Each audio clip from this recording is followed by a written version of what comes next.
Welcome back, you wonderful people. My name's James Johnson. This is my lovely mother, LaDonna. We've read the first 5 books of the Song of Ice and Fire series. We've seen the first 7 seasons and the first episode of the 8th season. The second episode will air tonight in about 2 hours. So we're doing an episode review discussion of the last episode. Maybe you guys can watch this right before the next episode starts. We're just going to freeform this, talk generally. So thank y'all for watching. We love y'all. All right. So to start, this episode kind of mirrored the first episode of the first season. Absolutely. King's Road. King's Road, we get the arrival of a king's company, queen's company. They even play the same music. We get a little boy climbing a bunch of stuff that's a mirroring of Bran. He climbs a wagon into a wagon, kind of jumps in, then jumps out to get on the tree. So it mirrored Arya, who came in on a wagon with the helmet, or was on a wagon, and then he climbs the tree. And the end of the episode was Jaime seeing Bran in the wheelchair for the first time since he seen Bran awake, for the first time since he pushed Bran out the window, which was the last scene of the first episode. I mean, absolutely. We had the scene in the catacombs, crypts, with Jon and Sam. That mirrors Ned and Robert going down into the crypts. We get the introduction. I believe that what Dany told Sansa was specifically almost exactly the same thing Cersei told Sansa, about how beautiful she is. You're a real beauty. And in this episode, that was later, but when she first came in, she's talking to Kat. She said, "Beautiful land," or something like that. I mean, country. I think they said it all at the banquet anyway. But Cersei compliments Sansa's beauty. And Dany says the North is every bit as beautiful as your brother said it was, as are you. And Sansa's cold. So, and if I might throw this in, it mirrors what Sansa said to Lady Mormont when she was sitting there all cold when they went to get more troops. And she said, "You're as beautiful. You were named after my aunt Lyanna. You're as beautiful as I heard you were, and your mother too." And she said, "My mother wasn't beautiful. Like, it doesn't have anything to do with why you're here." Yep.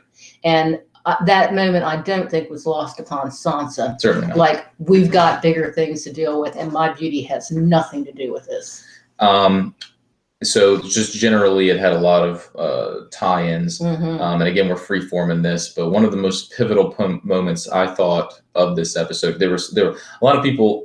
I don't mean to ascribe and creating a straw man, but some people didn't like this episode just because it was a reintroduction. I have a little bit of difficulty getting back into the mindset of it being an episodic thing, because it's been a long time with us not having an episode. So I had to watch it twice to get into this. The same mentality, because the first time I'm really just analyzing it, like, oh, that could mean this and that, and I don't want to do that. So in hindsight, I do. But one of the most important scenes was Sansa talking to Jon in private, and she says, "Did you give up your crown for Dany because you needed her to fight the White Walkers, or because you were in love with her?" And that goes to show Sansa's ability to read other people, particularly Jon, who is in a lot of ways her brother. But going back to the moment where Jon said he would name Dany as his queen, that is immediate. He says, "How about my queen, Dany? Who's the last one to call me that?" Well, how about not Dany, my queen?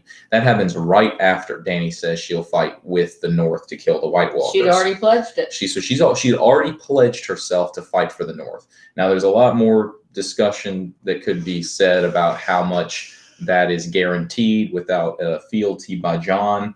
But when Sansa says that, that's what I'm thinking. I'm thinking he said it after Dany promised to come fight in the war. And she said it when she had just realized, number one, she lost one of her children, her dragon, and she saw the threat, and she knew it was significant. And she said to Jon, "I'll fight for you, Jon. I will fight for you, and we will kill the Night King." That's when he said, "How about my queen? And I bend the knee, but I'm in bed and sick." So when Sansa asked that question, it was very important, because he had already gotten her support and still said, "Will you marry me?" So it was for love. So that was just something that stuck out in my head. Another scene that sticks out in my head is. Are we going to do it? You can do it anyway, but do you want to do it scene by scene? It makes more sense cohesively. There's certain particular things I want to do. I agree. Do you want? I mean, I don't think we're going to be able to do that as exacting as we'd like, and we'll end up being back and forth anyway. Maybe we can. If you don't mind, I got particular things I want to say, and then we can go back over and try to remember certain things. You can do it, and then I'd like to go back on a scene. So another thing I wanted to talk about was Cersei and Euron. In that scene where she seems to deny him and then ultimately turns around and invites him. There's a couple of possibilities with this scene. Number one, Euron has not had sex with the queen prior to this, and this is the first time they're having sex, in which case he, for some reason, doesn't know she's pregnant. She might not be pregnant, or she might have intentionally lost the baby. She is drinking wine in the scene with Euron, which implies that she's not pregnant or is trying to hide it by potentially damaging the child. And I think that plays a lot into her character. Or not to alert Euron to the fact that something's up. Right, and it could potentially be Jaime's kid, or she may believe that if she were to get pregnant by Euron, that would end his desire to be with her, because now she's pregnant with his child. He's never said that that's his point. He did say I'm going to put a prince inside you, but is his goal to fuck the queen? Check mark. Is his goal to marry the queen? It seems to be that that's his goal, but he also mentioned putting a baby inside her. And maybe she believes if he knows there's a baby inside her that's his, that he will solidify. He will believe that there's not much effort left because she's kind of bound to him in one way or another. Mm-hmm. So either she lied last time and she was not pregnant, and her tears were about what she's going to do with Jaime if she ends up getting pregnant, or what happened. She's prostituting herself. Clearly, that's a lot of the reason why she cries at the end of that scene. He's trash. I bet he's great bed if he cares. Okay. Well. Or she is pregnant. She's lying to him, but she went out of her way. It's my opinion that the most likely circumstances what I buy into, I don't know if it's the most likely, is that they already had sex. That's why he knew that it was a possibility. He got it because he got to have sex with Cersei because he delivered the Dornish girls, and wanted to have sex with her again. Doesn't know she's pregnant yet, and brought the Golden Company, and that was the second gift he gave in order to have sex with her. You can go watch the Cersei's baby one if you want to see more details on why I think that this is Euron's kid, which was your idea initially. It was, and I have a difference of opinion now. So if you're finished with that, no. Okay, go ahead. Another thing I want to point out is her idea of prostituting herself. She got so upset with her father when he tried to marry her to Loras. I am not some broodmare. You're my daughter. And now she's doing it, and not even for marriage. She's whoring herself out. And I don't mean to degrade it, because she said the greatest weapon a woman has is what between her legs. Let's not give women enough credit, but she certainly believes it's a tool in her toolbox. It is. But she is prostituting herself out, exactly what she tried to avoid, what she hated with Robert, the fact that she was sold to him. She loved him. She wanted to be with him till he said Lyanna in her ear. And I think that later on, when she has nobody else, her last-ditch effort to try to keep somebody behind her will be to try to sleep with the head of the Golden Company. Who was his name? Harry Strickland? Harry Strickland. And he'll be like, fuck no. And he is a good-looking dude. He looks a little like Jaime. He's got this golden armor situation. He's blonde-haired. He's got striking features. And he's going to be like, fuck no. So I wanted to mention that about that particular scene. But I think Euron and Cersei have already had sex, and that she's pregnant with his kid but can't tell him. But there's many possibilities. She could have gotten rid of the kid. She could have lied about it. My issue with her, the idea that she lied about it, is Tyrion predicted that she was pregnant based on her hand on her belly, her talking about those she loved being the ones she wants to protect, and the fact that she was not drinking the wine. Now, she could have faked that, but that's not her personality. She is not good at lying. She's not good at it. She likes doing it. She's not good at it. Everybody called her out left and right about her being the one to have given the power to what was the religious sect? High Sparrow. The High Sparrow. So I don't buy in that she's capable of lying. In addition, twice to Jaime, she said, She told Jaime for this and held her belly. He realized she was pregnant. That whole conversation, which in and of itself, a lot of people thought she was lying. But then we got another situation where Jaime, where he says, "I'm all you have left," and she says, "There's one more yet to come." And then you get the Tyrion scene. I think she was definitely pregnant. I think she still is pregnant. I think that baby is Euron, and she has motivations for lying. However, that does not negate the possibility that she was lying originally about the pregnancy, or that she intentionally aborted it. But I think those tears are multi-level, that she's hurting this baby by drinking in order to hide it from Euron, etc. Anything you want to add to that particular scene? Yeah. Yeah. We made a prior video on Cersei's baby, and we bought into the idea that she had actually had sex with Euron, which resulted in her having an argument with Jaime about Cersei going behind his back and bringing in the Golden Company. And we thought maybe she had had sex with him then, which got her pregnant. I've changed my opinion. I think it's much simpler. She promised him she would, didn't. She went and had sex with Jaime, and she manipulated him into thinking she was pregnant. She did not drink wine in front of Tyrion because he would know that she only does not drink wine when she's pregnant to manipulate him. And now she is going to get pregnant with Euron's baby, which is really going to piss Jaime off if that child is born with dark hair, and which may be an endgame thing. But again, it could go both ways, and James and I have worked it both ways, so y'all make your own opinion. As far as her saying there's one more yet to come, again, she could have just been lying, or she could have meant the Golden Company's coming. I don't know, but we'll see. I think that's all we need to say about that. She's crying because she whored herself out. And, in the books, she didn't just have sex with Jaime and Lancel. She screwed Osgood Kettleblack and another guy, might have been another Kettleblack, to the point where people were saying she screwed everybody, including Moon Boy, some courtyard dunce, I think. So it's arguable. I'm tending to lean on the side she's not pregnant and she's about to get pregnant. So we'll see. We'll see. Another scene staying in King's. Yes, that's what I was going to do. This is my mom's idea. So you want me to lay it out? Either way. All right. So Qyburn comes to Bronn and basically says, by the way, Cersei wants you to kill her brothers. And it's plural, implying clearly that they're referring to Tyrion. That Qyburn is referring to both Tyrion and Jaime, and hands him a crossbow. Could be the same crossbow that was built for Joffrey. We don't really know. It killed his father. It killed his father. But either way, he gives him a crossbow and tells him Cersei wants you to kill both her brothers, and says she's got a sense of poetic justice. I think that's important later on in hindsight for how this ends. But the key that we'd like to discuss, by the way, I'll get to the funny moments, but man, there were a lot of funny moments in this episode. This was a really great episode, just fantastic. Good balance of serious and comedic. But here's the thing that my mom pointed out. This is all her. So Cersei has had multiple opportunities to kill Tyrion, and we've not had a single instance where she was successful. And Tyrion says she's tried to kill me twice. That I know of. But those instances he's talking about Cersei trying to kill him. We don't have any confirmation. Blackwater. So we don't have any confirmation. We don't have any confirmation. And I've talked for a while about how I think that's Varys that planned that, but she disagrees. But either way, we don't have any proof that that's Cersei.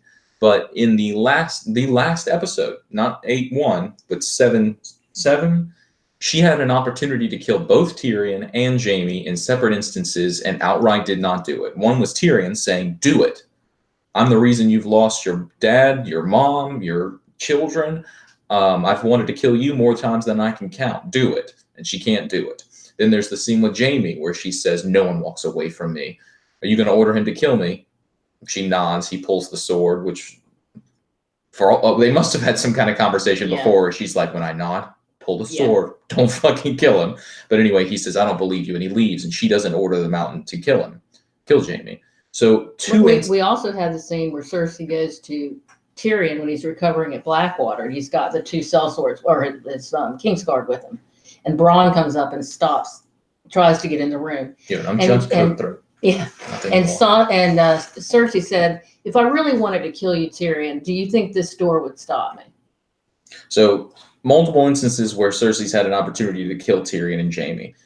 Why is she sending Euron to kill them now? What changed? It doesn't seem like anything's changed with Tyrion. Now, I want to play devil's advocate here.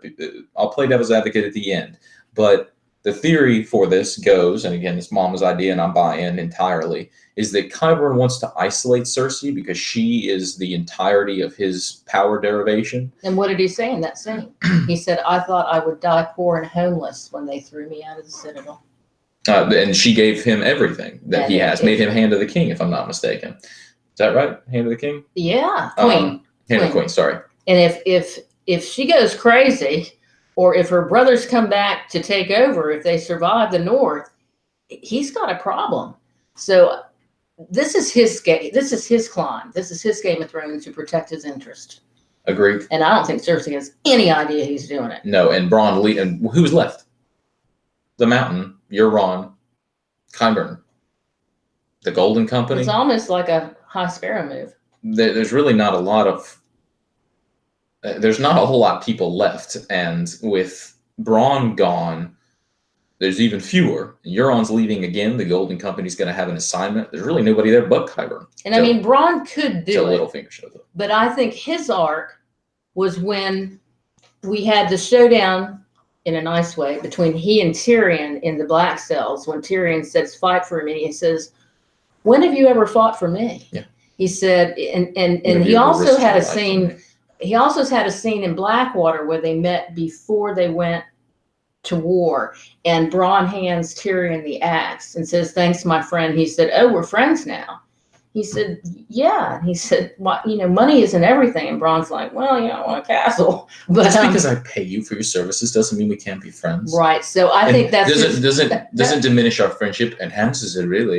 Okay. Enhances. Fancy word for a sellsword. Exactly. And hanging out with fancy folk. So now that said, he switches to Cersei. He shows up in finery when Tyrion has been arrested. So Tyrion is aware that Bronn changes allegiances based on who pays him. Now that said, Cersei, being the idiot that she is, whether it was Cersei or Qyburn, Bronn is paid up front. And what happened in Dorne? Hold up. So paid up front. From Cersei's perspective, if Cersei's the one paying him, that's a really stupid move, and we could talk about what Bronn would do with that. But for Qyburn's perspective, all he needs is Bronn to leave. And paying him gets Bronn out. So if you're Bronn, Tyrion has said so many times, whatever they're paying you, I'll double it. I mean, how many times has he said that to Bronn? It's what they said when they were walking through right before they met the Hill Tribe people. And he said it multiple times since. He said it in the last episode. You've been questioning your side. Also, just as a side note, Cersei believes Bronn betrayed Jaime. Oh yeah. Are you going to punish him? Tyrion? Bronn. About that. What? He betrayed you. So set up for that is. Can I add one thing? Two things that buttress this. Remember in Dorne when Jaime and Bronn are on the beach after getting off the ship, and Bronn said, "How do you know that the captain's not going to tell people they brought us here?" And Jaime said, "I paid him up front." And Bronn said, "Once you leave, do you really think he's going to keep that promise?" And he didn't. Remember the Saints? And remember when we had the situation with Bronn on the battleground at the loot train, he had a bag of money and it fell, and he left the money and ran for his life. So again, I think this comes down to friendship. That's his character arc. Now, but regardless of the reason that Bronn was told to do this, Bronn has been given this instruction. So I think that makes hell of sense for literary, the plot structure wise, because he has been built up as this guy that, though he's friends with Tyrion and honestly has traveled a lot with Jaime, he does follow the money. And Tyrion specifically says, after Bronn apologizes for not being able to fight for him, Tyrion says, "Why are you apologizing? Because you're a heartless bastard with no conscience. That's the reason I liked you in the first place." So he also says, "I like you, pampered little shit that you are." Pampered little shit that you are. At Blackwater, remember that this was set up. This scene was set up because in Blackwater they're sitting around a table. It's after Janos Slynt is taken away, and Tyrion says to Bronn, "If I told you to kill a mother with a newborn baby in her arms, would you do it?" And he said, "Automatically," and he said, "No, not automatically. I'd ask how much. But I think he's changed drastically. Has he? There's not a single thing we've gotten from him that says he's changed. Yeah, well, that's the money. That's sound. What money? He's never been paid. My point was he left the money, he ran for his life. There are things that have changed. It's been subtle. He could kill him. I don't think it's going to happen. Let's move on. All right. So I'm going to write this down. So so Jaime shows up at the end of the episode. So Jaime's arrival at King's Landing is going to be a central plot point for this next episode and how that happens. So Cersei's forces, the Lannister forces, are supposed to come to Winterfell. That was the plan. That's what everybody believes is going to happen. Jaime knows that's not the case, and he's the only one who knows that's not the case. And he's going to tell them they're not coming, especially his brother. Sansa's got a good idea. They ain't coming. I thought they you were the don't cleverest know. man. Jaime knows for a fact they're not coming, That's and right. he'll tell them. So then it becomes a dynamic of whether Jaime's to blame. And Jaime's going to be like, I fucking came up here to tell you they're not. Anyway, it's putting him in harm's way. He's walking into the wolves' den. And really. Jaime threw Bronn out the window. We were talking about this recently. Sorry, Bran. We were talking about this last night, I think. Does anybody know that other than Bran? And even Bran, it's never been answered in the TV show or the books whether Bran knows for sure that happened. But, I mean, he can go back to any time, so you presume that he can. Well, they didn't lay it on... Okay. They didn't lay it on Littlefinger at the trial of him, so let's leave him out. Catelyn suspected because of the long golden hair that the Lannisters were up in the tower. Jaime admitted it to Catelyn. Yeah, but she's gone now. So, but as far as people now, I don't think there's anybody but Bran. I mean, the family has an idea Lannisters had a part in it, but nobody really knows except for Bran. And he's seen himself fall. And Jaime certainly knows. So, but there's going to be a confrontation as concerns what happens with. Yeah. Certainly, the Lannisters' reputation is going to be precedes them. It precedes them, but it's going to be worse even now. And Tyrion tried to. He should not have said it, but Tyrion, speaking to everyone, said, "If we survive the winter, it'll be Jon Snow. We think we brought the largest army the North has ever seen, 2 live dragons, and soon." And then he kind of cast his head down, almost as if I shouldn't have opened my fucking mouth, but I need to tell them the Lannister forces are coming here. I know we're not friends, but they're coming. And unfortunately, Sansa only told him after that, you know, that you're not as witty as I thought you were, smart as I thought you were, if that's what you believe. It also put Sansa in danger. I mean, Cersei wants her head. Now, they're not coming, so it doesn't matter. But, you know, for all Sansa knows, Cersei could get the forces there and take her out, so... But Tyrion in the last episode was told specifically by Davos that the Northmen are stubborn. If you want their respect, you'll have to earn it. That is a plot setup. So Tyrion is going to have to earn the respect of the Northmen somehow. It also mirrored what Cersei said to Euron. If you want a whore, buy her. If you want us queen, earn it. So Tyrion will be earning the respect of the Northmen, but this is a ragtag group of humans remaining. It's wildlings and Northmen up north, the Unsullied. Oh, I wanted to mention. I don't think it's ragtag. I think it's one of the greatest armies ever pulled together. Well, it's so for example, the wildlings were a huge fucking force, and they got decimated, and are now then fought the Battle of the Bastards, got decimated again, and now are part of the Northmen, even serving on the wall. The Northmen have been decimated through the wars that have happened previously in Ramsay's route and Robb's route. So those are combining. Then it's like the Axis powers in Europe we talked about coming together. Well, my point is not, and that's from World War II, you guys. My point is that was Axis and Allied? It's Axis and Allies. I think that's World War I. No, it's 2. All right, maybe I'm wrong. If I am, I'm an idiot. I'm not great on the exact names and stuff of history. So, not my strong suit. But what the hell were we talking about?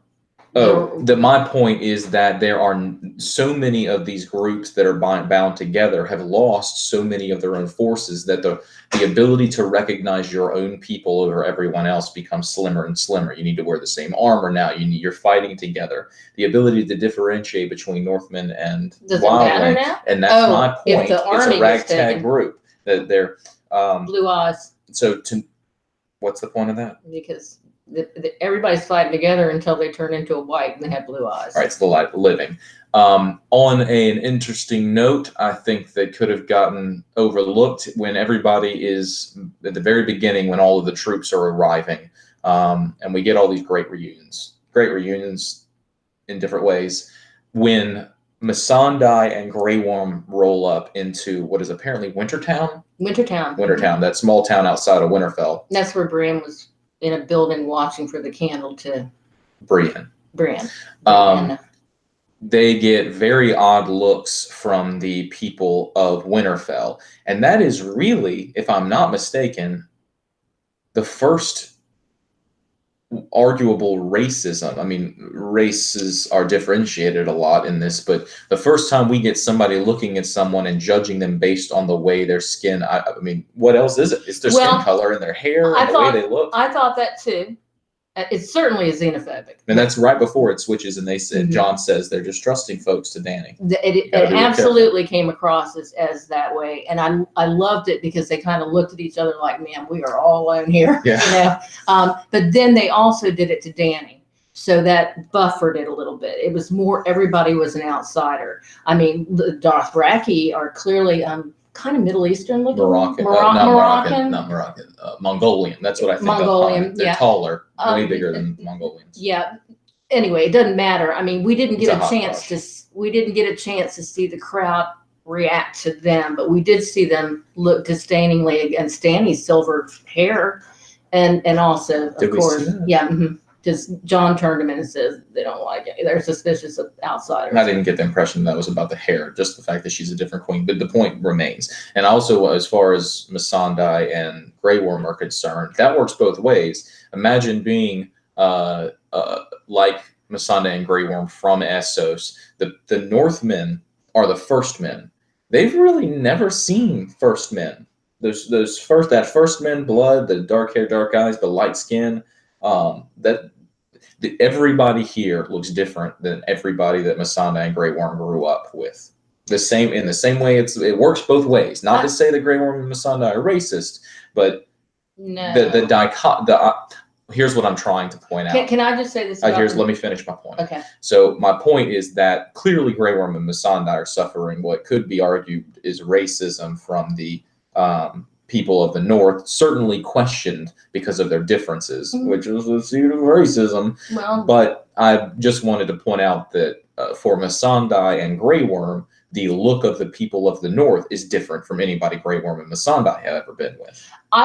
Yes, I can't argue with anything of what you or I have said, but also I would say in the books, it's the way that they get like the Unsullied and the slaves is more worldly, and Martin made a point of saying, don't judge the show by who you see in these groups. We had to pull in the actors from that area. He said these slave groups are from all over the world, so I'll just leave you at that. Okay. Did we want to add anything to Jaime? Because I'm really looking forward to... At what point? In that scene? It's only one scene. It is one scene. Okay. The one thing I would add is that I think Bran gave a slight smile at the end.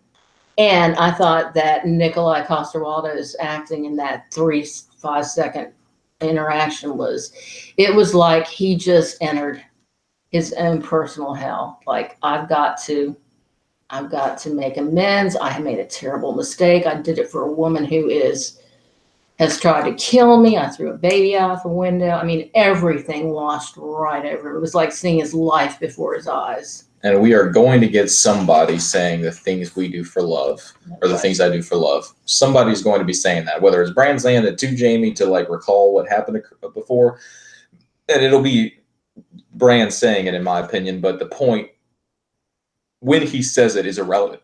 It doesn't have to be to Jaime. It could be to anybody else, but that will be said, the things I do for love. It's just too good of a callback. As will this season, we are going to hear Arya say, not today, probably right before she dies.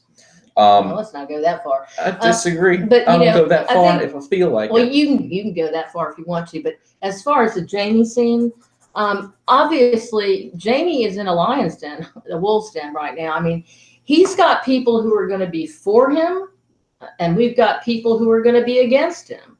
I mean, he tried to kill Dany. He put a sword in her dragon's shoulder, He threw Bran out the window, but I think Bran's going to say, well, I wouldn't be where I am. And this is the conversation that Grey Worm had with Miss Sondai back then when she said, he said, I'm sorry, I saw you naked. And she said, it's okay. And he basically, and she said, I'm sorry that they did that to you as a young boy as far as castration. And he said, I'm not, because if it weren't for that, I wouldn't be standing in this great hall today looking at Missandei. It's fate, it's destiny. And I think that's kind of the way Bran is going to look at the Jaime thing.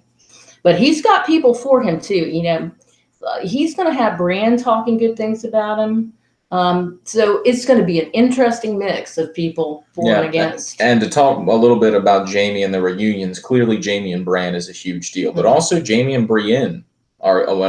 Did we see Brienne last episode? Yeah, she was standing behind Sansa. So Jaime and Brienne are a huge reunion because the thing about Jaime is right now his goal is to help them, as opposed to him being separated or having Cersei over him. In addition, he and Tyrion have not had a conversation. They had the one in the dungeon or in the crypts or whatever. It was tense. The catacombs beneath King's Landing, but it was tense. And Jaime specifically said, I told Bronn I'd cut you in half the next time I saw you. Also, Jaime and Jon.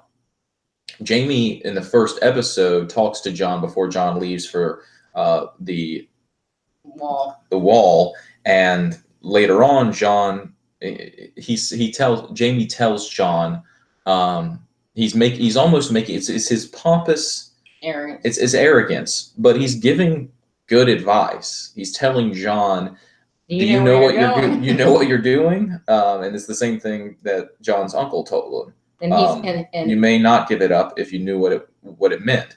But Jaime shakes his hand and then won't let go of Jon's hand and pulls him a little closer and says, and if not, it's only for life, which is Jaime's warning to Jon about specifically what Jaime did. Jaime swore an oath to become a Kingsguard because Aerys got him to do it, and he did it for Cersei, and then that plan backfired, and now he's sworn an oath he wants to uphold. Aerys said, in no way in hell is Cersei going to marry Rhaegar. But Jaime's got reunions with Jon, Brienne, Tyrion, and clearly Bran. So that is going to be, so I'm leading. There's so many different places we got to go. I think it's impossible for us to stay on a particular track.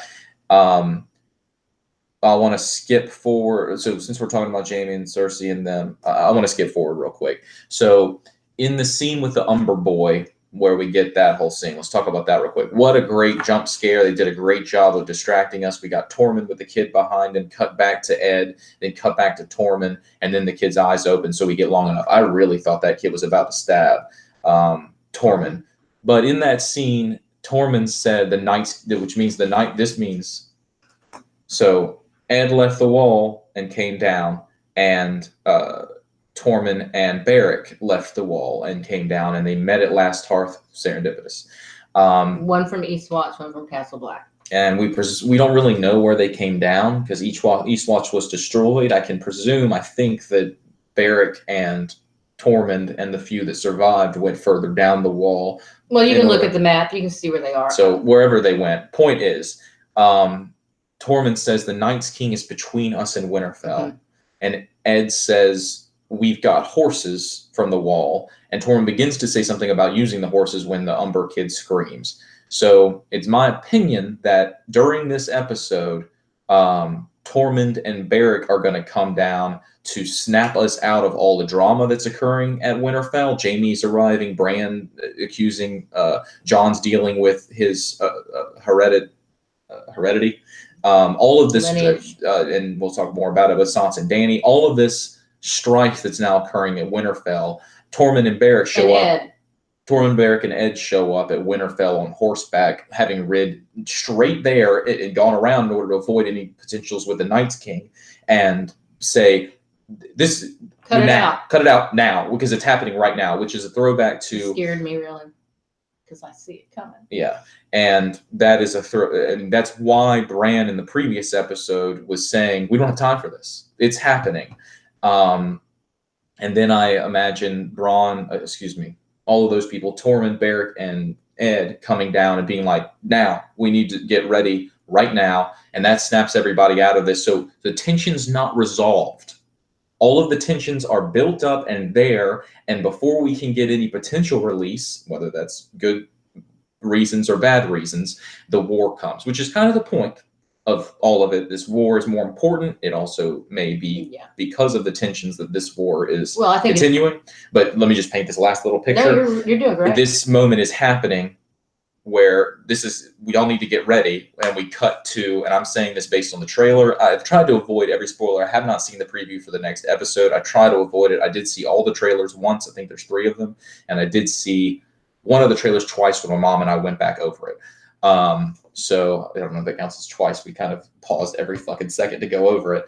But there is a scene where Bran is in the wheelchair, Sam's looking at him, the camera's behind Sam, and Sam turns and breathes. That is a reference, in my opinion, Frost. That is a reference, in my opinion, to Mira when she realizes through her breath and Hodor's that the White Walkers have arrived, and Bran's going to say something like, "They're here," which is also a reference to Poltergeist, not what I was going to say, but is a reference to, that was the movie Poltergeist I was talking about, is a throwback to Bran saying it to Mira when they've left the Greenseer throne and the White Walkers the Whites are coming, and they're saved at the last minute by Benjen. So Bran's sitting there, Sam's talking to him, they're trying to work out something, again, tensions unbreakable.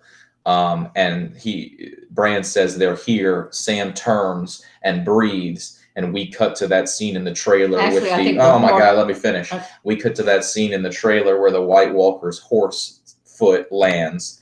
It's night, and we cut to black. So the next episode is entirely the battle at Winterfell. That would be the 3rd episode. The only thing I'd add to that is when Bran says they're here and Sam breathes, is right then when everybody turns, the horn blows. I didn't even think about a horn blowing because that's not really something we've seen at Winterfell before. We have when somebody came in the front gate. It doesn't matter, but I think the horn blows and everybody runs, and then we see the. I disagree. I think you're thinking of Sansa. I'm just checking, double checking. I think you're thinking of Sansa arriving at the wall when they meet Jon for the first time. Immediately we see Sansa. I do know that. It doesn't matter. It doesn't matter. Doesn't matter. Pretty much the scene's going to go that way. So something else I want to talk about. The first scene we get with Cersei in this new episode paints we need to think about Cersei's mentality right now. She has been told that the war is coming south, that the White Walkers, the undead, etc. And she clearly had a reaction when there was the meeting where she first saw White, and she says, "All right, we'll help, but Jon's need to swear fealty." Now, whether she was lying or not, who knows?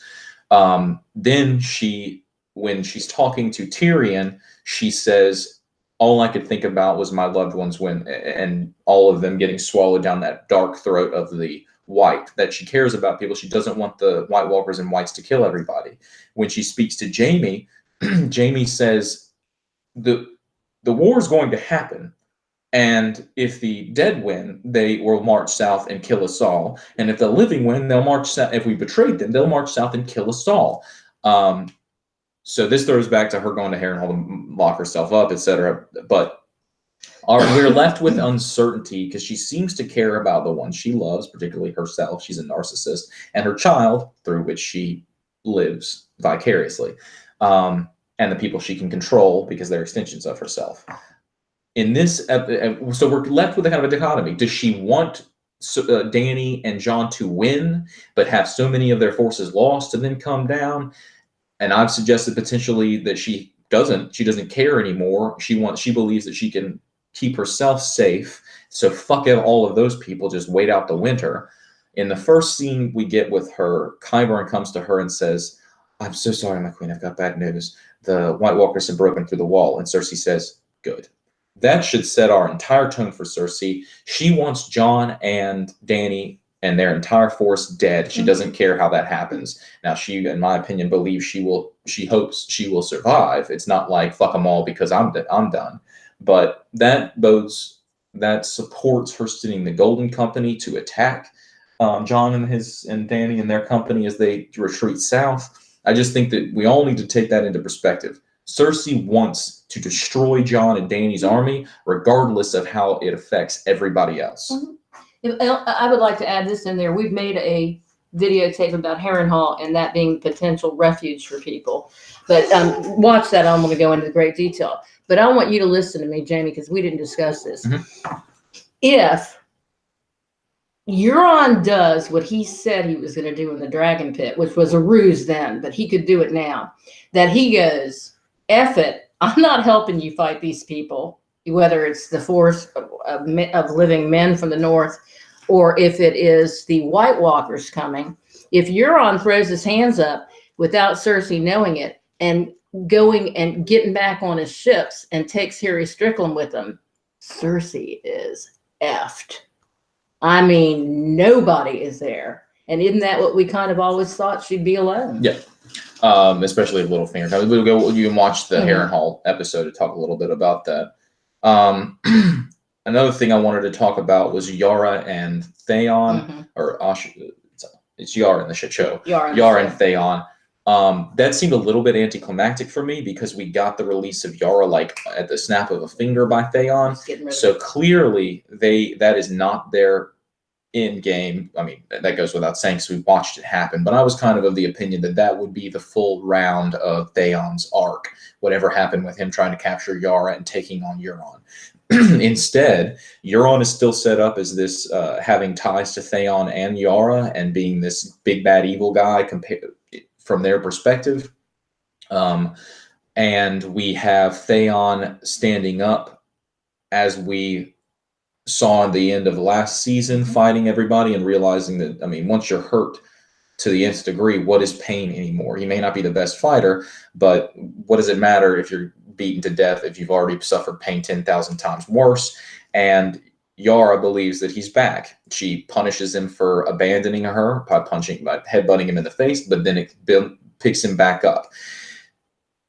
Here's my suggestion, my proposal, to keep in mind that we still don't know how much of Theon is left. I know that we got this second life at the end of last season, and he has now saved Yara. But that whole damaged PTSD trauma doesn't go away. I mean, it's still part of him, so I'm gonna keep that in mind. It also would mean that him turning around and doing, and maybe the point is he needs one more time to show us that he's back, or to question it himself, or one more time to fail for us to realize this is never going to be fixed. The punishment, and doesn't that bode well for his storyline? He did something we considered unforgivable, and then is tortured for a season in the books, longer than that. He disappears in the books. We don't even see him for a year. And then we get chapters of him that we don't know are him, and we're like, who the fuck is this tortured soul? Wouldn't that be a good storyline for him? And who the hell knows? We know we don't know. But if he suffers so much that the majority of viewers, I would argue the majority of viewers, feel like he has atoned for his sins. Maybe you don't know that he's going to do better, but the torture he has suffered, a lot of people, I know some of y'all do not agree, but Theon's torture, at a certain point, the intent of the writing is for the viewer to go, okay, that's enough. I don't want him tortured anymore. And what if the writers drove that point home even more by us realizing that his torture leads to him being unrecoverable, so that the punishment, the world's punishment of him, pushes him to a point that he cannot recover? What a lesson that is to the idea that if you're going to torture people by having them in solitary confinement, what is the point? I mean, are you going to rehabilitate or not? I think that's already been done. Maybe. And I think that was the whole point of the PTSD on the boat. I think Martin is not going to leave us with it. He said it's bittersweet at the end. We're going to lose people, but there are going to be good things too. I think that his backtracking happened on that ship when Euron showed up. I think that it was wonderful, the scene between Yara and Theon, because I don't think we need it anymore. He saved her. He still looked afraid when he was doing it. He still looked really afraid when he went in and got her. He had a PTSD look on his face, but he still arched people and got her. And then she tells him that she's going to go back and protect the Iron Island in case Dany needs it. But then she looks at him and goes, you want to go fight for Winterfell, don't you? That was the scene where he became a Greyjoy and a Stark. And so let me. I'm going to start crying in a minute. Wait, I want to say this before I start crying. Remember what Ned Stark told his children. The only time a man can be brave is when he's afraid. Truth. So one thing I wanted to add to that is, if at a certain point Euron decides, and it seems inevitable, fuck Cersei, I'm done. This war is over. I don't want any part of this. What is he going to do?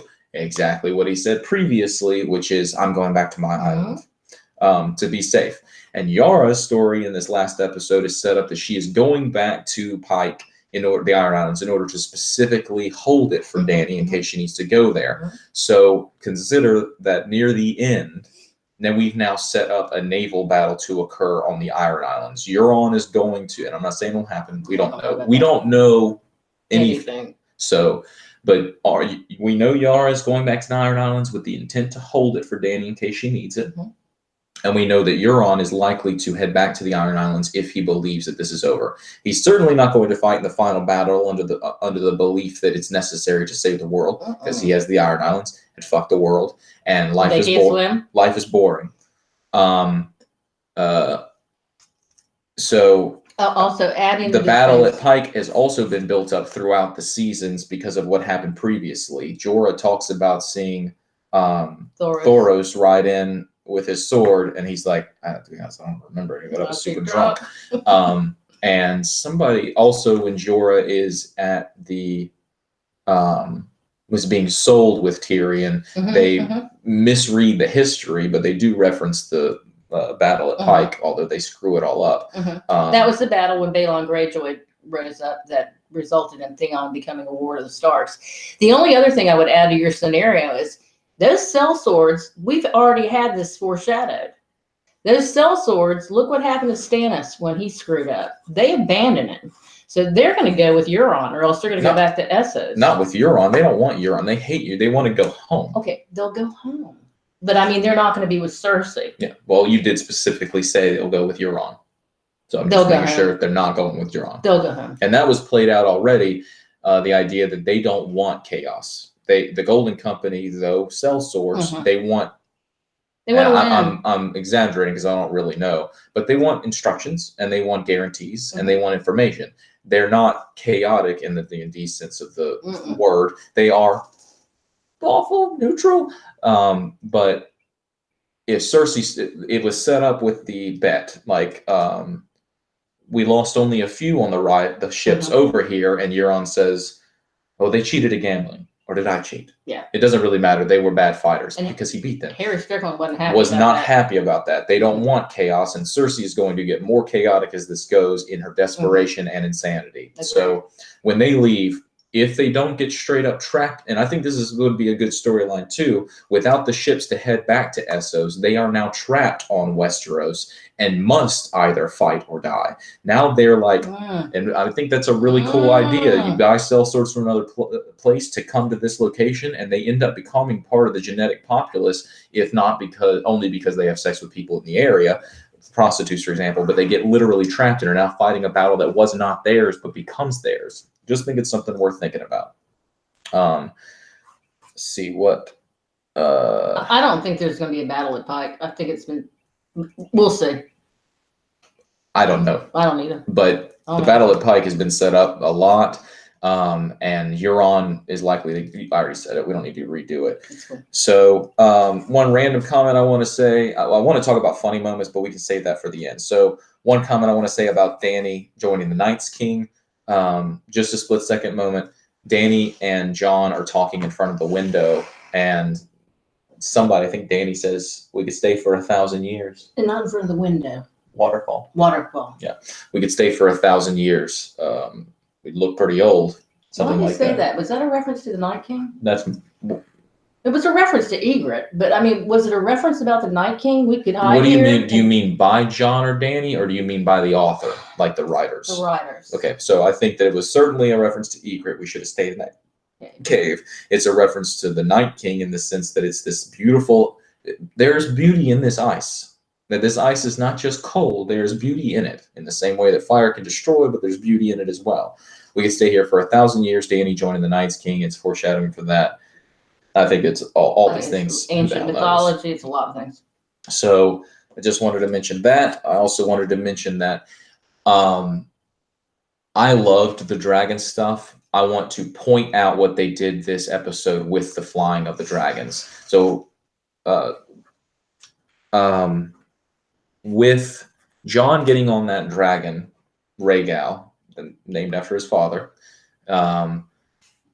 Jon gets on the dragon and says, "What do I hold on to?" Dany says, "Whatever you can." And he holds on, and immediately the dragon lifts off and jumps up. The dragon also does quick turns, just missing Winterfell, for example, and specifically dives down. And Jon has to hold on. When it lifts off really quickly. Drogon doesn't do any of that. Drogon is more of a lumbering. And I want to point out a couple of different things. Number one, they are setting up the differences of the dragons. The color differentiation was much more pronounced in this episode. Drogon is black with a little bit of like a red thrown in, a tiny little bit. And Rhaegal is clearly a green. There's a green sheen to his coat that's much more pronounced, and that's so that we can differentiate the dragons when there's a final dragon battle.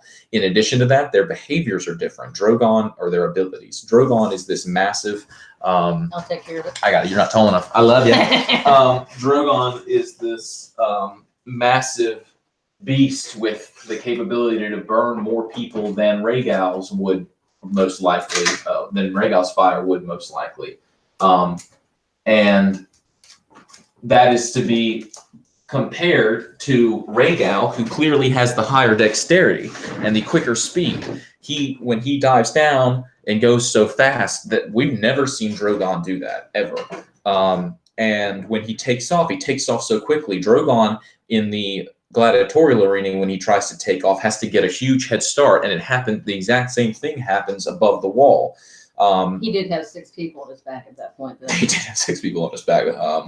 7 if you count the dead dude. I'm joking. I didn't actually count it. Please nobody comment that I'm wrong on that number. So they are differentiating the dragons not only in their coloration, so that when they're in the sky we can differentiate them, but also their abilities. And reading the Princess and the Queen, the blacks and the greens, Martin in that shows a lot of different battles with dragons and different behaviors and characters of dragons. And certainly, in my opinion, was practicing how dragons would be in battle. And one of those, they talk about some people would wear harnesses on them to hold them to the dragon. And wouldn't that be an important thing? One person at the end of one of the battles, and I think almost the end of the story, not quite the end of the Princess and the Queen, goes up and knows he cannot win the battle against the other dragon because the other dragon is much larger. So he uses his smaller dragon to fly up into the clouds, disappearing, with the bigger dragon following him, only for the smaller dragon to have turned around and come back directly at the bigger dragon. And the rider jumps off his smaller dragon and dives down and stabs the person riding the bigger dragon. And they end up tumbling. The dragons hit each other. So great ideas in that. My point is that they are clearly differentiating them, and specifically that we now know that Rhaegal is much more dexterous and much faster than Drogon. Not only that, but you saw Jon at one point after he'd been taken on this roller coaster ride. He grabbed on this as he's holding on to the spikes. You see him do this.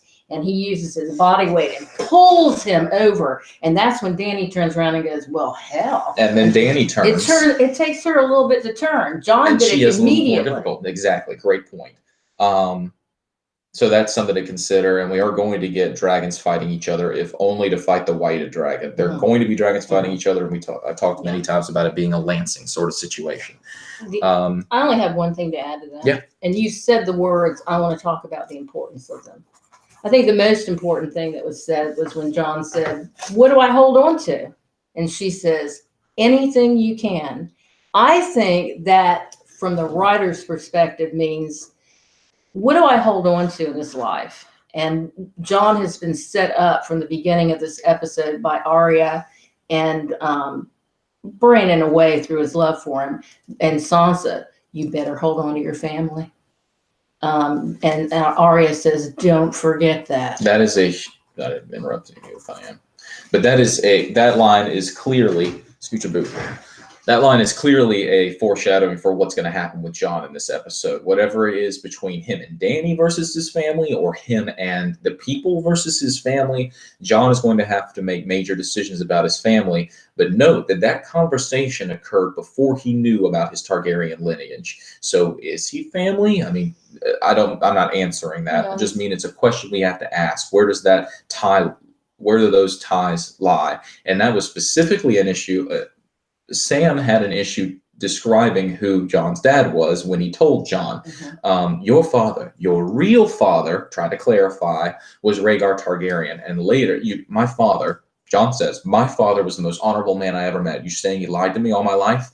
He referred to him as his father. Sam says, your father, Ned Stark, he's having trouble with the terms because the biological is not a word that would be used. Your father, protected.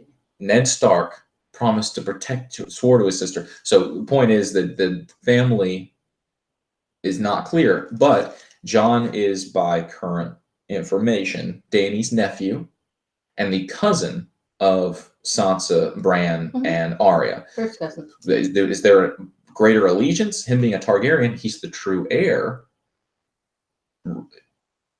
which sets him up. Anyway, the point is that's clearly a setup for later. And if I could add one thing to that scene, because I really don't think we need to go into much more than the fact he's having a major existentialist crisis about everything that's happened in his life.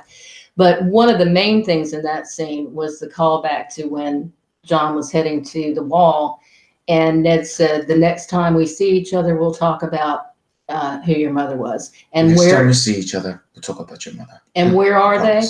Was the next time that Jon sees Ned Stark is right in front of his statue. And who comes up and tells him about his heritage? Sam. You nailed that, Mama. That's it. So, wait, we're almost done. Let's keep talking. So, a few other things I want to talk about. And then we can talk about cool moments and then funny moments. But there's three things I mainly want to talk about. And my mom pointed this out to me, and she has a entirely good point. The significance of it, I don't know. But when the Umber kid is on the wall and lit on fire, first of all, we see the spiral pattern of the body parts, and that has clearly been done at least twice before. Once, I believe, in the first episode of the first season, but by the White Walkers, but also with Mance Rayder. Let's identify him specifically. I don't remember the first one. I've just heard it mentioned. Heads. Did you tell me? No, the Horse's Head is much later. That's Mance Rayder. Always the artists. That's Mance Rayder to Jon. Actually, I think that was the first one. Keep going.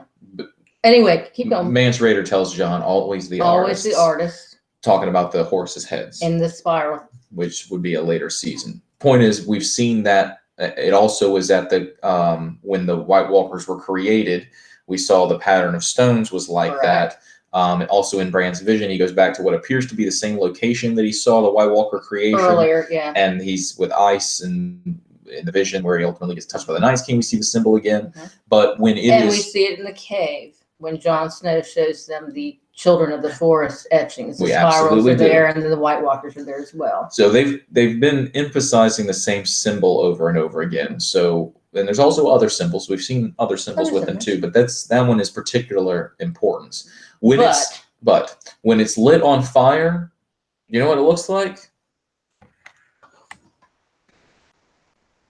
It looks just like this. There are, from what I can count, there are 3 heads. There are 2 legs, there are 2 wings, and there's a tail. That's 8. It appears to be more because the tail reappears up here. The tail wraps all the way around. But the spiral on the TV show has 7. So we could be misinterpreting it. But either way, that is what that looks like. I mean, I think that is undeniable that those are mirror images. It was a black wall with fire, and the fire had these it was like it's not the spirals that we've seen. A normal spiral does this and goes into itself. This looks more like a galaxy, like it's spinning out from itself, which is what this symbol is. It's a dragon. I don't see. Here's a spiral normally. It's the same thing. If you go in from the inside and go out, Coming from the outside and going in, it's the same thing. I don't argue about it. Okay. But we did a video recently about eclipses, and from somebody pointed out recently to me that I don't need to go into that. We did a video recently about eclipses. That could be a symbol for a galaxy or a solar system, or more specifically, a corona around a eclipse moon. Eclipse. Also, when an eclipse occurs, we had a lovely one where we live about a year ago, and the ground did this weird effect, depending on where you were. But point is, it was that kind of symbol could mean anything, but that looks a hell of a lot like it. And wouldn't it be interesting if it was a vision of the Targaryen joining Dany, joining the Night's King? That is predecessor to that whole thing. Anything I don't you wanted know to add what to that? It means, but I mean, we've talked long ago about this, and I don't think the show has shown it at all. So I'm gonna leave it alone, except to say this: we talked long ago about whether or not the original White Walkers were related somehow to the Targs, because they're fireproof. They can walk through fire and kind of make it go away. So I don't know. We're just talking. Proto-Valyrians. Proto-Valyrian. We talked about that. Another thing I wanted to talk about was the new opening that they had. What a lovely opening, and we got more specific in the locations that we're going. And let's not forget that the reason that they show the cities or locations is because people went there. We got the throne room, we got under the King's Landing, we got the Winterfell, the crypts of Winterfell, and we got the wall and Last Hearth. And we saw the not only was the winter going further south, but we saw the ground move as if the tiles flipped, as if the White Walkers were represented as slightly different from the ice going south. Anyway, that I could totally see them changing that opening every episode. We are not going to get the Last Hearth in the next episode, so removing that. And the White Walkers are going to continually be going down further and further and further. And we're going to get, in my opinion, in the very last episode, the God's Eye. And that is central to the ultimate storyline, in our opinion, and you can go watch that video. Point is, every episode I could see this changing. Anything you wanted to add? Also the new opening has weird symbols on it that I don't recognize. One has a person holding a head out next to it. Other people have gone online and talked about what that was. Okay, so I'm not sure what it is, but it looks like almost the Medusa thing, holding out the head. They took really close looks at it, and they described it exactly. So I don't think we need to go into it. Know what that was? I don't remember. So another one that's on there is at the very end, right before you get the final sigil, whatever it is. And I'm confused because I've heard it's actually sigil. That's the proper pronunciation. But I've been using sigil. We're calling it sigil. Right before you see the final one arrive, on one of the bands right before it, there's the comet. And I think that's super important to go watch the eclipse video. Not only that, but the comet has a dragon head, and then it has 3 dragons. So we'll see. I disagree. The comet did not have. I'll show it to you. I believe that there was a dragon there, but the comet is a trail and then a comet head. So I just wanted to add that the new opening was fan-fucking-tastic. Wonderful. All right, so the other thing I wanted to talk about before we just go generally and see if there's anything else we wanted to add and talk about funny moments and meetings and how lovely it was is Sansa and Dany. So this is clearly a huge dichotomous adversarial relationship. And it kind of goes to, I think it's a wonderfully feminine juxtaposition, because they are both calculating, powerful women. Dany has more power than Sansa does, don't get me wrong, but it's a big deal for Sansa to be questioning this queen. What do dragons eat anyway? But it is a stereotypical woman, girl on girl disagreements, cattiness. And I don't mean to make that pulling power away from the feminine, but it's more the play of power through politique, through charisma, through not saying what you really mean, but saying enough to get a point across. Like, for example, Dany says, the North is as beautiful as your brother told me, as are you. And Sansa pauses long enough and then says something that, in context, written on a piece of paper, is exactly what she's supposed to say. The North is yours. But Winterfell is yours. Dany clearly gets the impression that there is many layers to that. And let's not forget, neither of them are trained fighters, so their power derives in part from their charisma and their power in and of itself. There is distrust. In addition, when Sansa speaks to Jon, she is allowed frank discourse, and multiple times has been called out by Jon on it. Don't question me in front of others. So I'm not allowed to question you? Is that what's up? Dany would not tolerate that. Maybe in the small council meetings, but with all the North there, if Sansa were to say that's a dumb plan, I don't think that would not cut it with Dany at all. And Dany, as my mom mentioned, left out the last sentence of what she was telling Jon. She was basically asking in a particular scene, telling Jon, Sansa clearly has a problem with me, and Jon treats it as like he's laughing it off. She'll grow. You'll grow on her, and Dany's, without being too aggressive about it, really says, "I'm her queen. This is not the same. It's not just a relationship. She has to do what I say." She says, "I'm her queen. If she's not gonna respect me, if she's not gonna respect me, ellipses." She doesn't finish that statement. Yeah, I thought, this is my opinion. I love Dany. I think the character is wonderful. I know a lot of people that she's their person. I get it. A lot of people said that about other people too, who are not around anymore. I respect Stannis specifically. I respect the fact that she has come so long. I rooted for her. But I personally, and this is my opinion, and please don't dump on me, I thought she came into Winterfell looking royal but smug. And I think that she didn't do any planning for how the soldiers and her dragons were planning to live up there. And we have heard in the books, there was a lot of question about whether dragons could actually survive up there.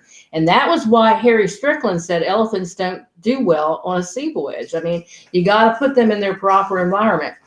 But to add to that, when Dany said that to Jon about Sansa, she was ice cold. And she was pretty ice cold in that conversation with Sam, too, about his father. So I think we've got a real rift coming on. And, you know, we have said for many, many, many years, and again, we don't know anything, but it looked like because Sansa started out as such an entitled, snotty little brat, that she might be the queen at the end, because that is a mega character arc. To add to what you said about Dany coming in regal but smug, she looks up in fondness of her dragon's first coming here, and how this is another part of her adventure, and her children are joining her as the people of Wintertown are scattering for their lives. They're gonna burn us. You can hear them running around. Arya is fascinated, but everybody else is scared, terrified for good reason. I mean, they may not know, but for good reason. I feel like she's lacking empathy at this point. And I mean, she's had so much empathy for slaves. Why is that power corrupts? I mean, is that what we're seeing? I don't know. I want to reserve judgment on her, but it looks to me like we're heading to a bad, bad place. And I want to emphasize that though I agree that there is going to be a separation of ideals or powers, I'm of the opinion that the alternative side needs to be as justified ethically as the one we side with. So Jon, it's my opinion, is going to be Dany the Night's King and Jon and Sansa. No, you don't need to buy in. The point is that we need to believe both sides have their justified positions. This whole series has been based on that ideal. Except for Cersei. Even Cersei, we kind of know why she does what she does. She wasn't granted any power because she was a female. She wasn't taught to fight. She wasn't allowed to rule. She was sold like a broodmare. So she is, and we hate her. A lot of people do. But when she goes through the walk of shame, similar to how I talked about Theon previously, we're meant at the end of that walk to feel like, God, that fucking hurt. And when she blows up the sept, as much as watch the reaction videos of other people watching, the majority of people are like when they're showing the sept, oh my God, they're gonna kill them all. Oh my God. And it's but then it cuts to Cersei, she drinks the wine, and it's like, wow, Cersei, well done. A lot of people clap. You have to give her credit. I give her credit. Yeah. She's a badass. She's also crazy as lame. Yeah. But to go back to Sansa real quick, and Dany, when Sansa's speaking to Jon for like the third time, Sansa's questioning Jon, and Jon says, "Do you have no faith in me? I know that you don't buy into this. I'm just pointing this out." They are building the kind of trusting relationship that a husband and wife should. I know. Let me finish. No. I can't deny that. Okay. I cannot deny that. So, and Catelyn and Ned mirror a lot of Jon and Sansa. Red hair, two different. But anyway, point I'm trying to build up is he says, "You have no faith in me," and it is tough to be in a relationship and need somebody's faith to believe that you're going to make the right choices and support from somebody, but also have that same person in the same moment they're like, whatever you decide, I'm with you. But I completely disagree with the choice you're making. It's compromise and it's listening, but it's also faith. You're not going to be there for everybody else's decisions. You put a lot of faith. Anyway, there's no good answer. Because the show's going to come on soon, Jim. We got some time. All right, last little bit. I just want to point out the potential for some jealousy, and this won't work this doesn't matter unless in hindsight Jon and Sansa end up together. But rewatching these scenes of this episode between Jon and Sansa and Dany, if Jon and Sansa end up together at the end, watching these scenes now, it will appear a little bit like Sansa may be a tidbit jealous, and not like necessarily in a sexual way, but jealous of the impact that somebody else has over Jon. Like, she's not family, etc. I don't want to dwell on it. No, I need to add something to that because I think it's important. And I notice these things too, James. You and I disagree about how it'll work out, but I can't disagree about this. Tyrion, Varys, and a proposal is what I'm proposing. Hold on. Varys, Tyrion, and Davos. Yeah, and he said, would it be so bad if a just woman and a fair king ruled together? An honorable man. King, honorable just woman, and an honorable man. Let me finish, please. You're right. I appreciate it. The just woman. Who did we just see do extremely great justice? Sansa. And the honor. Littlefinger. You're saying to Littlefinger, and she's the one who said, quoting Littlefinger, "You always told me there is no justice in the world unless we make it." And I want to point out what she said. Now, the honorable man, it's not Tyrion. He's not real honorable. He's done some, in the books, he's killed people. But at any rate, it may end up being Jon. Now, again, I don't want to get into James's theory about them getting married, but they may rule together. I have got to go to the ladies' room. All right, go to the ladies' room. I'll talk a little bit, and I'll talk loud so you can hear me. Okay, cool. All right, so one other thing I wanted to talk about is, before we get into just cool moments, because that's how we're going to close this out, is the conversation between Sam and Jon, where Sam tells Jon who Jon is. So rather than get into that general point, I want to go specifically to why Sam differentiates Dany from Jon. Sam tells Jon that Dany killed Sam's dad and brother. And Sam says, would you have done it? Before Jon knows what he is, would you have done it? And Jon says, I've executed men who refused my orders before. And Sam says, yes, but you've spared men too. Well, I agree with that. He has. Jon executed a little boy. And I talked about this in a previous video, Ollie. A lot of people hate Ollie. He's a kid. And he is racist, no doubt. But he's racist because of what he witnessed and believes that is the entirety, that is the representation of these other people. I don't think that's racism. I think it's xenophobia. It's the same race. You're right. I mean, how do you define race as an illusion anyway? Right. So, but I mean, I know. We got to go. In America, we go black and white. Does that really define race? I mean, you could say yes, but race is an illusion. We don't need to get into it. Point is, whether Jon would spare somebody or kill somebody is of huge importance to differentiating the two sides at the end. Mm-hmm. But the main reason I brought this up is she's queen. She shouldn't be. That's treason. It's the truth. Sam tells Jon, you gave up your kingdom. You gave up your crown to save your people. Would she do the same? I think that is the crux of the differentiation between them. Jon would, and Dany wouldn't. It's perfect fascism versus democracy. I don't know, y'all roll your eyes a little bit, some of y'all, when I say that, but I mean it. And you can go watch the old videos. Yeah.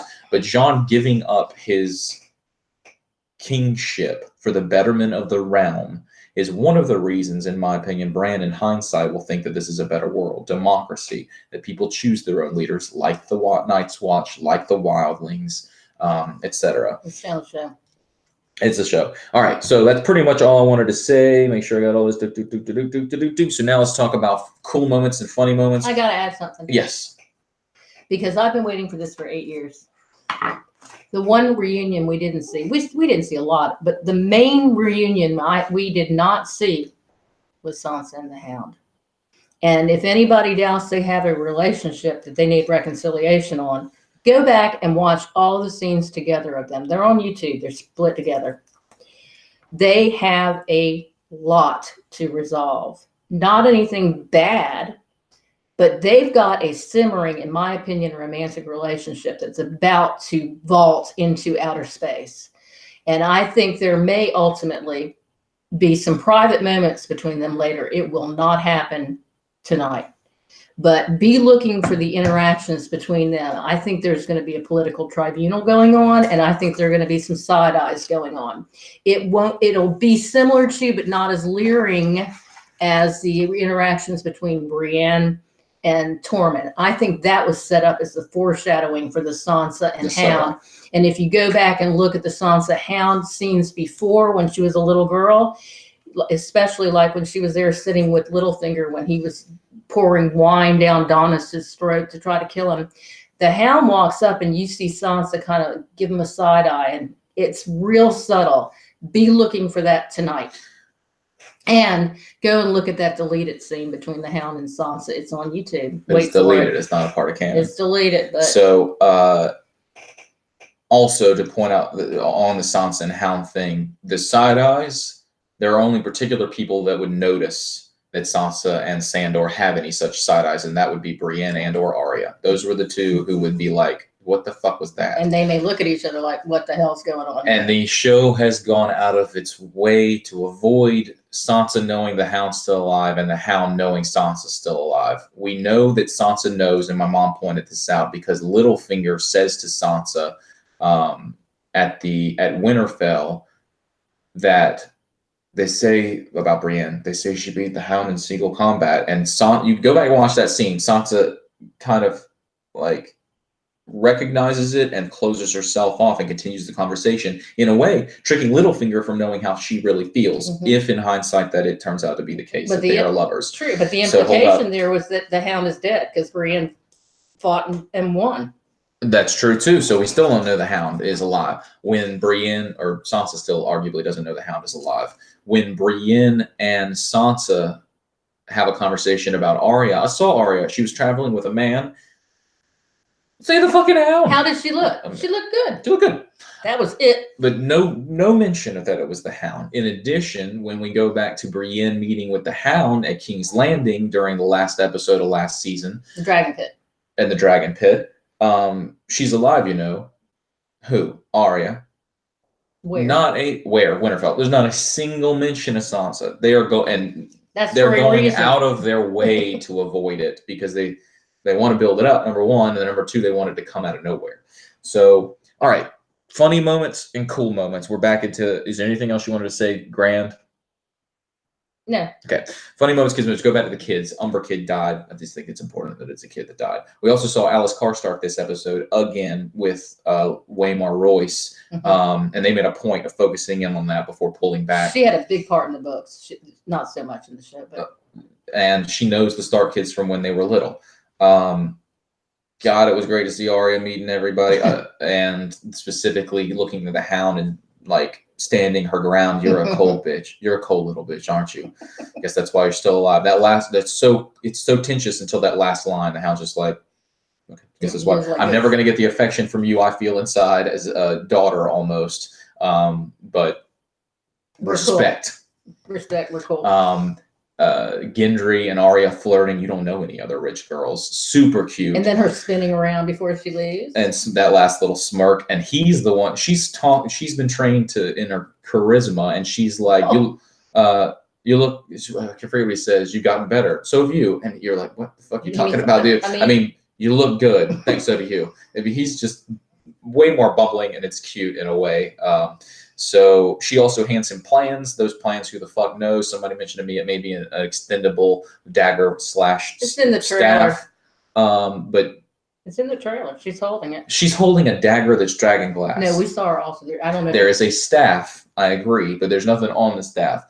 Now, the staff that she uses in the she has used a staff and needle. Those are the main weapons she's used, and the knives that she has now. So something to think about on that. Kyle, what an emotional scene between Arya and Jon. We got Arya seeing the Hound arrive, Jon arrive. She got to see the dragons. Sansa saw the dragons. There's the insane scene with Jon and Sam in the crypts. And oh my, those lines are impeccable and impeccably delivered. I'm telling you, a lot happened this episode. We also get Sam getting told by Dany, not only, I've got respect for you because you helped out my friend. Also, I killed your dad. Oh, your brother, my bad. Killed him too. And Sam's reaction is just impeccable. Yeah, now I can go home. Thanks for telling me. I killed your brother too. I mean, just fucking ridiculously impeccable. And Tyrion and Sansa meeting, God, what a fucking hilarious. Last time we saw each other was Joffrey's wedding. Miserable affair. It had its moments. Fucking hilarious. Just elephants. Cersei, I mean, they went out of their way in the dialogue for Cersei and the Euron scene to go, I really wanted those elephants. I thought that was fucking funny. I heard a snippet from the writer and not the same thing. David Nutter directed this, but whoever it was said that they made Sam stumble in the crypts because they felt they needed a tiny bit of humor between them before the axe dropped on Jon. Yeah. Create a nullification of the tension before you then drop it. It's funny. He says, I'm not supposed to be down here. Which was great. I thought was interesting. You know, that was a throwback too. That was when Littlefinger was down there. And Jon says, you're not supposed, you don't belong down here. Yeah. And then throws him up against the wall. And what a great cut they did with Jon realizing who his dad is and then showing Ned behind him. Was it Ned or Lyanna that they had behind him? It was Ned first with the Ned reveal, which we just talked about. And then with the Lyanna thing, it was Lyanna behind him. Just wonderfully done. And I love, a lot happened, and I think it's difficult to take in all of it happened. At the end of the season, rewatching this is going to be insane. I also particularly loved the beat where when Sam told Jon this stuff, he stepped back like, oh, I don't think I can handle it. And Sam says, I know this is a lot to lay on you right now. But, he goes on. And Jon walks up to him. And a lot of people in the reaction said, oh, my God, is he going to hit him? I knew what he was going to do. Well, hold on, let me finish. He looked him in the eyes. He looked at me. He's like, are you fucking serious? I want to read your eyes. Are you telling me the truth? And, this goes back to the books with the Hound saying, look at me. And the eye contact is so important between human beings and animals. It was really well delivered, acted, written. I just think they did a fucking fantastic job. It was very subdued, but important. It was a scene. And I love the fact that Bran said, you need to do it. And Sam said, you're his brother. And he said, I'm not. And that was a callback to the scene in the Night Fort when Sam came up from the crypts or walking up to the castle. And Sam says to Bran, you're Jon's brother. You're the one that fell. It's all done in one beat. You're Jon's brother. You're the one who fell from the tower. No, I'm not. And I caught it then. I said, he's not his brother, and he didn't fall from a tower. He was pushed. So all these callbacks, you guys. Random, but just trying to point out anything that comes to mind at this point. We've got to go in a second, so I'm sure we could talk for another 4 hours. This is the reason why we couldn't do the small council videos with everybody else is we don't have the fucking time.